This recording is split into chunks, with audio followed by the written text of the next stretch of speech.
जय माँ इंद्राक्षी, जय अम्बे।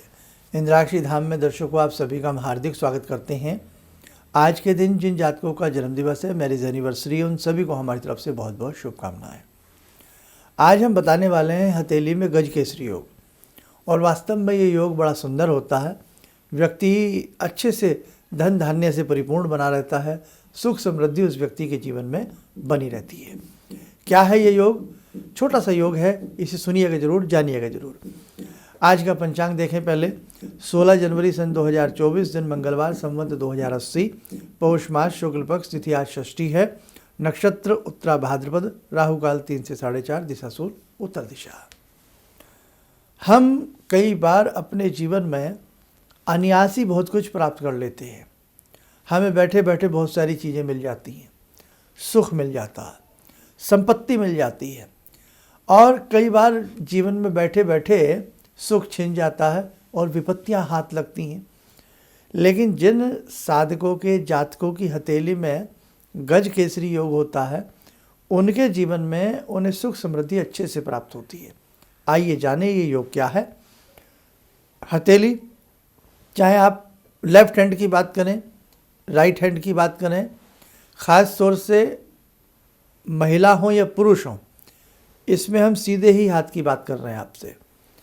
जिस व्यक्ति के सीधे हाथ की सूर्य रेखा एकल रेखा हो, डबल ना हो, एकल सूर्य रेखा हो, अच्छे स्पष्ट रूप में नज़र आती हो, और सूर्य रेखा के साथ साथ उस व्यक्ति की हथेली में नीचे से भाग्य रेखा ऊपर तक जाती हो, नीचे से भाग्य रेखा निकलती हो और भाग्य रेखा ऊपर तक जाती हो, सूर्य रेखा बलिष्ठ हो, भाग्य रेखा बलिष्ठ हो, और उस व्यक्ति की जो ये नीचे से कौन सी रेखा निकली है? शनि रेखा।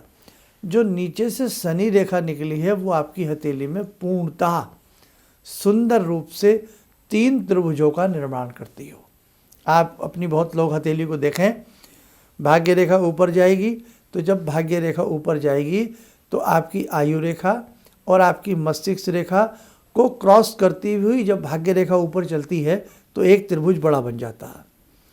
उसी के साथ साथ कुछ व्यक्तियों की हथेली में उसके ऊपर भी एक त्रिभुज बनता है। तो यदि आपकी हथेली में स्पष्ट रूप से हमें यदि 3 नज़र ना आए, 2 त्रिभुज बिल्कुल स्पष्ट रूप से आपकी हथेली के मध्य में नज़र आते हों, और भाग्य रेखा स्पष्ट हो, सूर्य रेखा स्पष्ट हो, और आपको 2 त्रिभुज आराम से नज़र आते हों, तो आपकी हथेली में गज केसरी योग का जन्म होता है। और भी शास्त्रकारों ने इसको अलग अलग तरीके से इसका वर्णन किया है। ऐसा भी वर्णन हमने सुना है कि आपकी हथेली चौरस हो, सुंदर हो, बीच में से आपकी हथेली बहुत गहरी नहीं होनी चाहिए, आपके चंद्रमा बलिष्ठ हों, और चंद्रमा के साथ साथ आपके सूर्य और शनि बलिष्ठ हों, मांसल सी हथेली हो, गुलाबी रंग की आभा लिए आपकी हथेली हो, और आपकी जो उंगलियां होती हैं इनमें चक्र होते हैं। किसी के शंख होते हैं, किसी के चक्र होते हैं, और किसी के चक्र छिन्न भिन्न होते हैं। 4-4 चक्र प्रत्येक उंगली के अंतिम पोर पर बने हों। इसको अंतिम भी बहुत लोग मानते हैं, कुछ प्रथम मानते हैं, लेकिन आप मान लें लास्ट वाला, ऊपर वाला।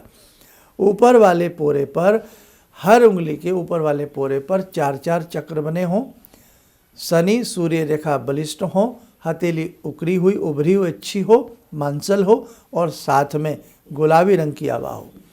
ये भी गज केसरी योग आपकी हथेली में होता है। और जिन साधकों की ये हथेली में होता है, देखो भैया, है सब प्रारब्ध का ही खेल। किसी पेंसिल से ये योग नहीं बनते कि साहब कागज़ के ऊपर पेंसिल चला दी, हाथ के ऊपर चला दी और आपका योग बन गया। कई कई जन्मों में जिस व्यक्ति ने सुंदर कर्म किए होते हैं, अच्छे कर्म किए होते हैं, उसकी हथेली में ये योग पैदा होता है। और जब गज केसरी योग की स्थिति आती है उसके जीवन में, वो भी देखा जाता है कि किस टाइम पीरियड पर इस गज केसरी योग का उस व्यक्ति को लाभ मिलेगा। हाँ, तो कई बार ऐसा जिसको हम मोटी भाषा में कह सकते हैं कि गोल्डन पीरियड, कि इस व्यक्ति का गोल्डन समय कब आएगा, गोल्डन पीरियड कब आएगा कि ये व्यक्ति चहुं ओर से माला माल हो जाए, सेहत से, समृद्धि से, धन पैसा हर तरीके से उस व्यक्ति के जीवन में लाभ मिलेगा। है उसके प्रारब्ध का ही ये खेल। आप प्रारब्ध में जैसा कर्म करके आए हैं उसी का गणित आपकी कुंडली है, उसी का गणित आपकी हाथ की रेखाएं हैं। कुंडली के लिए समय की आवश्यकता है, डेट ऑफ बर्थ चाहिए, समय चाहिए, लेकिन हाथ देखने के लिए आपके किसी भी समय डेट ऑफ बर्थ की आवश्यकता नहीं होती है। तो आप भी किसी विद्वान को अपना हाथ दिखा करके जान सकते हैं कि आपके जीवन में गोल्डन पीरियड कब आएगा। जरूरी नहीं कि गज केसरी योग से ही आपकी हथेली में गोल्डन पीरियड आता हो। एक बार हर व्यक्ति की ज़िंदगी में एक बार तो बहार आती है, और बस उसको पहचानने की ज़रूरत है और उस बहार को जल्द और अच्छे से लाने की ज़रूरत है। कैसे? कुछ विशेष उपायों के माध्यम से। तो वो भी आपको बताए जाते हैं उस वक्त जब आपका हाथ देखा जाता कि भाई ये आपको मंत्र पढ़ना चाहिए, ये रुद्राक्ष आपको पहनना चाहिए, ये अनुष्ठान आपको अपने लिए कराने चाहिए, या स्वयं अपने लिए ये पूजा आपको करनी चाहिए।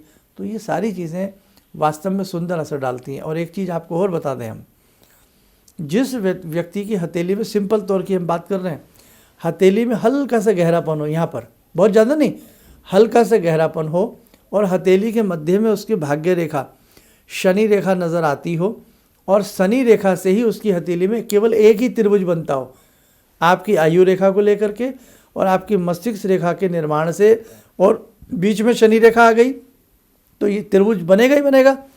ऐसा त्रिभुज भी यदि किसी व्यक्ति की हथेली में स्पष्ट रूप से बनता हो, उंगलियां थोड़ी उसकी लंबी हों, वो व्यक्ति जीवन में अपने मस्तिष्क से, अपनी विद्वता से, अपने योग से धन अर्जन करता है, और विवाह के उपरांत उस व्यक्ति का भाग्य उदय होता है। हाँ, ये फैक्ट है। ज्योतिष के कुछ ऐसे नियम हैं हमने देखे हैं जो बड़े ही मतलब अपने समय पर जाकर के वो नियम लागू ही होते हैं। तो बेटा, कुल मिलाकर के बात तो यही है कि अच्छा कर्म करना चाहिए, ताकि हर व्यक्ति की हथेली में गज केसरी योग बने, अच्छे योग बने। और आप जो अपनी दैनिक साधना करते हैं, आप जो प्रतिदिन की साधना करते हैं, उससे भी आपकी रेखाओं में बदलाव आता है, एक अच्छा बदलाव आता है।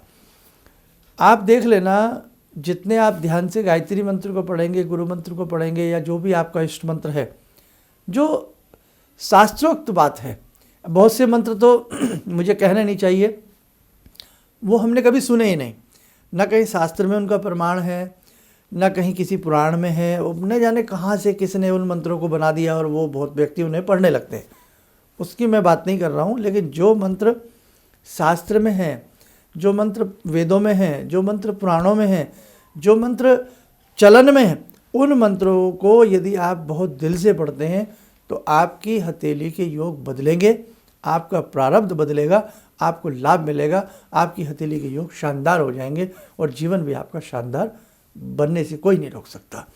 इसलिए कुल मिलाकर के बेटे, अपनी साधना पर ध्यान देना, अपनी पूजा पाठ पर ध्यान देना, अपनी भक्ति पर ध्यान देना। और भैया, अब आज भक्ति अच्छे से कर लोगे तो हम अभी इतनी जल्दी, हमें मोक्ष तो मिलने वाला नहीं है, समझते हो ना आप लोग। अभी इतनी जल्दी हम वैकुंठ जाने वाले नहीं हैं। अभी तो देखो, न जाने जन्म और मरण के कितने फेरे इस संसार में आना है, जाना है, आना है, जाना है, समझ रहे हो ना। तो इसलिए पीछे जो किया वो मालूम नहीं है किसी को भी, हम पीछे क्या करके आए, लेकिन पीछे का सुख दुख आज हम काट रहे हैं। इसलिए आज के इस युग में, आज के इस समय में हम अच्छे से अपनी भक्ति को भाव देने लगें, अच्छे से अपने जीवन को अच्छी सुंदर परिभाषा के साथ, नियति के साथ, अच्छी सोच के साथ, अच्छे विचारों के साथ हम जीवन को जीने लगें, तो हमारा आज भी सुधरेगा। और कहीं ना कहीं अगर हमें जन्म मिलता है तो हमारा वो जन्म भी सार्थक होगा। ठीक है, तो आप परेशान ना हुआ करें। लेकिन सब्जेक्ट है, बीच बीच में मुझे लेने पड़ते हैं, क्योंकि बहुत लोग ज्योतिष के लिए भी हमारा कार्यक्रम देखते हैं, हाथ की रेखाओं के लिए कार्यक्रम देखते हैं। तो आपके पास आपकी डिटेल नहीं है, डेट ऑफ बर्थ नहीं पता है, तो चिंता ना किया करें। अगर आपको ज्योतिष में शौक़ है, ज्योतिष में इंटरेस्ट रखते हैं, तो किसी भी निकटतम अच्छे मर्मज्ञ को एक बार अपना हाथ दिखावें, और एक बार जो वो आपको राय देते हैं, बस राय में ये ध्यान रखना, मंत्र साधना जरूर होनी चाहिए, दान उपाय जरूर होने चाहिए। अच्छे से करोगे, बढ़िया रिजल्ट आपको ज़रूर मिलेगा। आइए, समय हो चला आज की ध्यान साधना का। जुड़ते हैं आज की ध्यान साधना में भगवान सदाशिव शंभू से। ओम आत्मा त्वं गिरिजामति सहचरा प्राणा शरीरं गृहं पूजा ते विषयोपभोग रचना निद्रा समाधिस्थिते सञ्चारपदयो प्रदक्षिणविधेः श्रोत्राणि सर्वागिरो यद्यत् कर्म करोमि तद्दखिलं शम्भोस्तवाराधनम् चन्द्रोद्भासितशेखरे स्मर हरे गंगाधरे शंकरे सर्पे भूषितकण्ठकर्णविवरे नेत्रोत्तवे स्वानरे दन्ते त्वकृतसुन्दरां वरदरे त्रैलोक्यसारे हरे मोक्षार्तिं कुरु चित्तवृत्त्यमचलं मन्येस्तु किं कर्म वे वन्दे देव उमापतिं सुरगुरुं वन्दे जगत्कारणं वन्दे पन्नगभूषणं मृगधरं वन्दे पशूनां पतिं वन्दे सूर्यशशाङ्कवह्निनयनां वन्दे मुकुन्दप्रियं वन्दे भक्तजनश्रयं च वरदां वन्दे शिवं शङ्करम् ॐ कर्पूरगौरं करुणावतारं संसारसारं भुजगेन्द्रहारं सदा वसन्तं हृदयारविन्दे भवं भवानी सहितं नमामि भवं भवानी सहितं नमामि। कवच बना लें, ध्यान करें, शिव जी का शुभ आशीष हम सबके ऊपर बरस रहा है।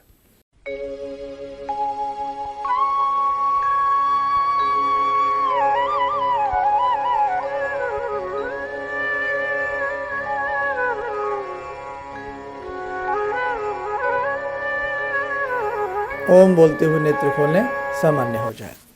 आप देखो सदगो धीरे धीरे वो घड़ी आ रही है 10 मिनट वाली। अभी मैं थोड़ा सा इसलिए भी चुप हूँ कि थोड़ा सा सर्दी का समय है ना। विदेशों में भी अनेकों देशों में इस समय ठंड है और इंडिया में भी उत्तरी पूर्वी में काफ़ी ठंड का इस समय है। थोड़ा सा शांत हूँ मैं और बाकी पूरा मंतव्य मंथन सब विचार हो चुका है। बस अब आपको कमर कसनी है। एक 10 मिनट की बेहतरीन साधना जो आपके जीवन को सुंदर बनाएगी, आपके जीवन में समृद्धि लाएगी, आपके जीवन में ज्ञान वैभव लाएगी, वो आप करेंगे। और अभी उसके लिए रजिस्ट्रेशन अभी मैंने मना किया है, अभी नहीं, बस थोड़े ही समय में जल्दी मैं आपको सबकी खुशखबरी देने वाला हूँ। बस इन बिटवीन आप अपना एक समय तय कर लें कि सुबह करेंगे, शाम को करेंगे, एक समय तय कर लें और अधिक से अधिक लोगों को इस विशेष साधना से इस बार जोड़ने का प्रयास करें। ठीक है, चलिए आप सुखी रहें, स्वस्थ रहें। इन शुभकामनाओं के साथ हम अपनी वाणी को विराम देते हैं। जय जय अम्बे। गुरुजी, मैं गुवाहाटी से आई हूँ और मैंने टीवी में ही आपका प्रोग्राम देखा था जिसमें आपने मुझे मैंने सुना था, उसमें आपने हिरण्यहंस सूर्य को देखते हुए बताया था 3 माला करने के लिए। वो मैंने जब से शुरू किया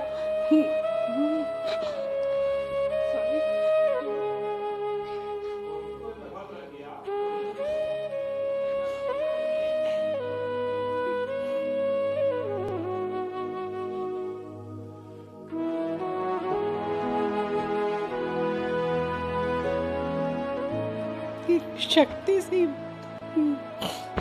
मैं बहुत मुसीबत में रही हूँ। एक पावर सा मेरे अंदर आया और मुझे एक नेगेटिविटी दूर हुई और मैंने ऐसा फील किया कि मैं उस प्रॉब्लम को फेस कर सकती हूँ। और अभी भी कंटिन्यू है मेरा वो, तब तक शायद जब तक मेरा जीवन रहेगा, जब तक मेरी प्रार्थना पूरी ना हो जाए। Thank you so much. किसी भी समस्या के समाधान के लिए मिले प्रसिद्ध हस्तरेखा एवं वास्तु विशेषज्ञ प्रोफेसर धर्मेंद्र शर्मा जी से। नोट: शिविर में भाग लेने हेतु एवं व्यक्तिगत रूप से मिलने के लिए कॉल करने का समय सुबह 10 बजे से शाम 6 बजे तक। हमारे विभिन्न ज्ञानवर्धक कार्यक्रम देखने के लिए आप हमें अभी सब्सक्राइब करें, बेल आइकन को प्रेस करें ताकि आप देख सकें हमारा कार्यक्रम सबसे पहले। और अधिक जानकारी के लिए फेसबुक पेज को लाइक करना न भूलें।